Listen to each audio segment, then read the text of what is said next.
नमस्कार दोस्तों, हमारे YouTube चैनल में आप सबों का हार्दिक स्वागत है। चलिए आज हम लोग पढ़ेंगे क्लास 10 का परमेय 6.6 पढ़ेंगे। ठीक है, परमेय क्या कह रहा है इसको देखते हैं कि दो समरूप त्रिभुजों के क्षेत्रफल का अनुपात इनकी संगत भुजाओं के अनुपात के वर्ग के बराबर होता है। पहले इसको समझो, कुछ नहीं रहेगा परमेय में, सिर्फ इतने दिया रहेगा, तुमको कहेगा कि सारा सिद्ध करके दिखाओ। कुछ नहीं रहेगा, चित्र का देगा, कुछ नहीं देगा, है ना। इसीलिए कह रहे हैं ना शुरू से हम कि परमेय पर ध्यान दो। सिर्फ इतने लिखा रहेगा कि दो समरूप त्रिभुजों के क्षेत्रफलों का अनुपात इनकी संगत भुजाओं के अनुपात के वर्ग के बराबर होता है। तो पकड़ना पड़ेगा कि दो समरूप त्रिभुज, दो समरूप त्रिभुज छापना पड़ेगा, लिखना पड़ेगा कि दो गो त्रिभुज रहेगा, वो दोनों क्या है, समरूप है, के क्षेत्रफलों का अनुपात, इन दोनों त्रिभुजों के क्षेत्रफलों का अनुपात किसको कहते हैं, बट्टा वाले को अनुपात कहते हैं। तो ये area ABC but area PQR होगा, है ना। त्रिभुज अगर ABC और PQR लेते हैं तब तो इनकी अनुपात इनकी संगत भुजाओं के, इनका संगत भुजा कौन होगा, अगर AB लेते हैं तो इसका PQ होगा, BC लेते हैं तो QR होगा, AC लेते हैं तो PR होगा। ठीक है, भुजाओं के अनुपात के वर्ग, मतलब भुजा के अनुपात फिर इसका मतलब E बटा PQ, बट्टा वाला हो जाएगा अनुपात के वर्ग किसको बोलते हैं, होल XY जिसको बोलते हैं। ठीक है, जैसे ये वाला हो जाता है नहीं AXY, तो वर्ग होगा AB बटा PQ के पावर वाला होगा जो यहाँ पे लिखा गया है। ठीक है, तो ये वर्ग के वर्ग के बराबर होता है, अनुपात के वर्ग के बराबर होता है। मतलब जो इन त्रिभुजों के भुजाओं का जो अनुपात होगा, है ना, के वर्ग के बराबर होता है। आया समझ में, समझ लो। त्रिभुज ABC का क्षेत्रफल जो भी रहे, ठीक है, मान लो 25 है, ठीक, 25 यूनिट कुछ भी रहे और उसका क्षेत्रफल जो भी रहे, मान लो 49, ठीक। तो ये त्रिभुज का क्षेत्रफल बटे ये त्रिभुज का क्षेत्रफल, बोला ना कि दो समरूप त्रिभुजों के क्षेत्रफलों का अनुपात, चलो इसका अनुपात भी है, इसका अनुपात हो गया, बराबर क्या होगा, इनकी संगत भुजा मान लो AB और PQ, AB और PQ के वर्ग, AB और PQ के वर्ग, मान लो ये हो गया 5 और ये हो गया 7, तो 5/7 के होल XY के बराबर होता है। समझा बात को। तो ये जो है सो दिखाना पड़ेगा सिद्ध करके। तुम लोग को आया समझ में कि दो त्रिभुज रहेगा, ये दोनों त्रिभुज का क्षेत्रफल का अनुपात इन त्रिभुजों के भुजाओं, संगत भुजाओं, ये नहीं कि एक ले लेंगे AB तो इधर ले लेंगे PR, ऐसा नहीं, संगत भुजा होना चाहिए। संगत भुजाओं के वर्ग, संगत भुजाओं के अनुपात के वर्ग के बराबर होता है। तो इस अगर हम लोग करके देखते हैं, इसका क्षेत्रफल मान लिए थे 25, इसका क्षेत्रफल 49, तो 25/49, तो इस भुजा की मान लो 5 है, तो इस भुजा की भुजा 7 है, तो 5 × 5 = 25, 7 × 49 होगा, ऐसे होगा। ठीक है, इसको सिद्ध करके दिखाना है।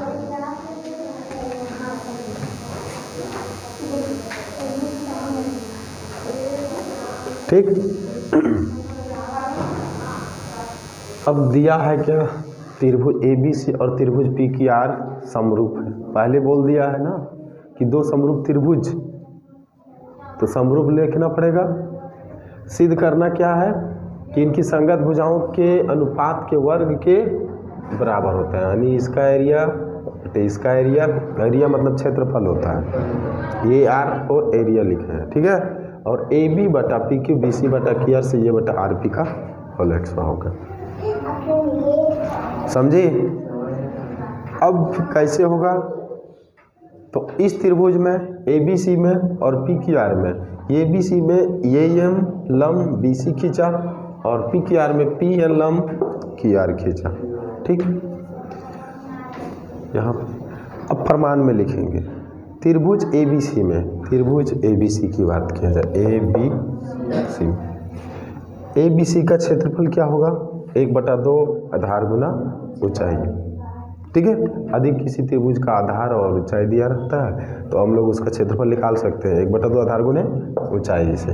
तो आधार इस त्रिभुज में कौन सी हो जाएगा, क्या हो जाएगा, BC हो जाएगा, ऊंचाई क्या हो जाएगा, AM हो जाएगा। तो BC बैठा दिए, AM बैठा दिए, 1/2 BC गुने AM। अब त्रिभुज PQR में चलते हैं, PQR में इसका क्षेत्रफल की बात किया जाए तो 1/2 आधार गुने ऊंचाई होगा, वही QR इंटू PN होगा, QR इंटू PN। अब क्या करते हैं, इन लोग का अनुपात कर देते हैं, यानी कि इतना बटे इतना कर दे, त्रिभुज ABC का क्षेत्रफल बटे त्रिभुज PQR का क्षेत्रफल। तो 1/2 BC into AM, BC into AM और QR इंटू PN। इधर तो कटेगा नहीं, इधर जो का त्यों रहेगा, 1/2 कट जाएगा तो कट गया, BC बटा QR, AM बटा PN। ये समीकरण 1 हो गया। ठीक है, अब त्रिभुज ABM और त्रिभुज PQR में बात करते हैं। ये छोटा त्रिभुज, एक साइड वाला त्रिभुज, ठीक है, ABM और त्रिभुज PQN में, इधर पूरा नहीं लेना है, इधर भी नहीं लेना है, सिर्फ एक पार्ट का है, पार्ट होगा। ठीक, तो कौन B बराबर कौन Q होगा, कौन B बराबर कौन Q होगा, क्यों होगा, क्योंकि ABC और PQR त्रिभुज समरूप त्रिभुज बोला है ना।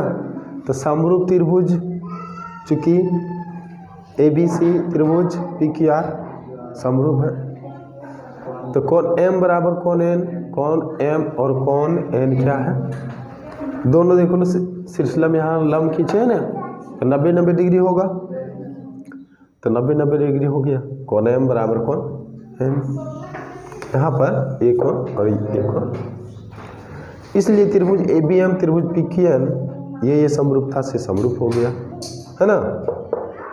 ABM समरूप त्रिभुज PQN किस कसौटी से, ये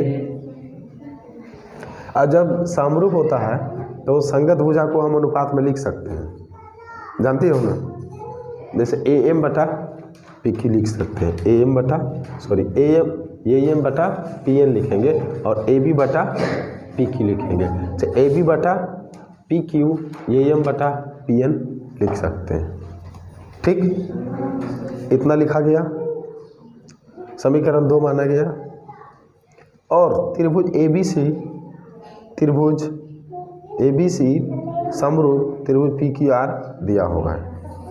ठीक, अब जब ये दिया हुआ है तो हम लोग यहाँ देखो ये त्रिभुज समरूप था ना, लिखा गया था, दिया है, तो हम लोग लिख सकते हैं जब कोई भी त्रिभुज समरूप रहता है तो उसके भुजाओं को अनुपात में लिख सकते हैं, संगत भुजाओं, जैसे AB बटा PQ, BC बटा QR, CA बटा RP, या तो AC बटा PR कह सकते हो, कोई दिक्कत नहीं है।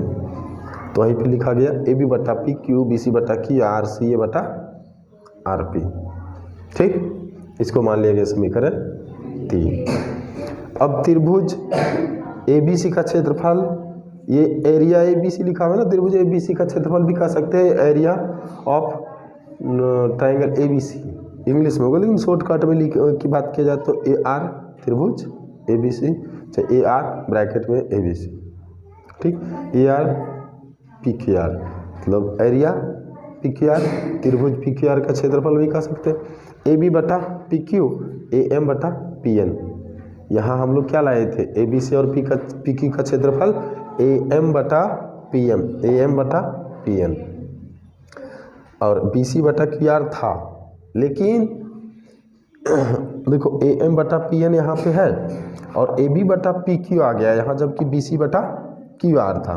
ध्यान देगा तो एकदम, नहीं तो दिक्कत होगा। क्यों लिखा गया आखिर ये, तो देख लो यहाँ पे AB बटा PQ है ना, और BC बटा QR, तो BC बटा QR है के बराबर CA बटा RP है, तो BC बटा QR के बदले AB बटा PQ लिखा गया। आए समझ में? यहाँ पर थोड़ा सोचने वाली बात होगा कि कैसे आया।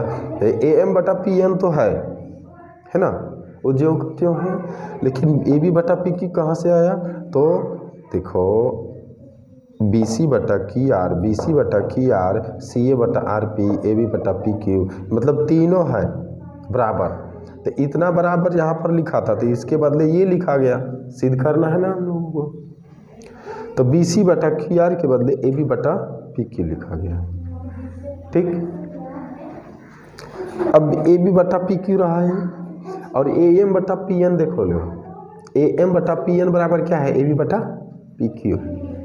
तो अगर ए बी बटा ए एम बटा पी एन के बदले ए बी बटा पी क्यू लिखा गया। ठीक, तब देखो दो ठो यही वाला आ गया, ए बी बटा पी क्यू और ए बी बटा पी क्यू। तो ए बी बटा पी क्यू का होल एक्स हो जाएगा, ऐसा समझिए। तो इसी प्रकार से समीकरण 3 का प्रयोग करके, है ना, इसी प्रकार समीकरण 3 का प्रयोग करके जो है सो फिर हम लोग पी क्यू बटा ये वाला बी सी बटा क्यू आर ला सकते हैं, बी सी बटा क्यू आर का होल एक्स वाई ला सकते हैं और सी ए बटा आर पी का होल एक्स वाई सकते हैं। कहेगी कैसे आएगा? तो आ जाएगा, क्यों नहीं आएगा? बी सी बटे क्यू आर है क्षेत्रफल, तुम सो जाती है, बी सी बटा क्यू आर है।